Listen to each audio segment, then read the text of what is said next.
negeri penghasil rempah terbaik di dunia. Perdagangan rempah pada masa lampau memegang peranan penting dalam peradaban. Rempah sangat dipandang karena memiliki khasiat sebagai obat-obatan.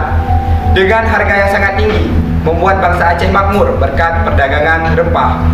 Oleh karena itu, rempah yang pada awalnya sebagai komoditas lokal membuat bangsa asing berbondong-bondong datang ke negeri Aceh dan menciptakan adanya interaksi antar pedagang dari berbagai penjuru dunia yang membuat pertukaran pengetahuan dan budaya di negeri Aceh. Rempah ada karena Aceh, Aceh ada karena rempah. Rempah adalah Aceh dan Aceh adalah rempah. Selamat menyaksikan.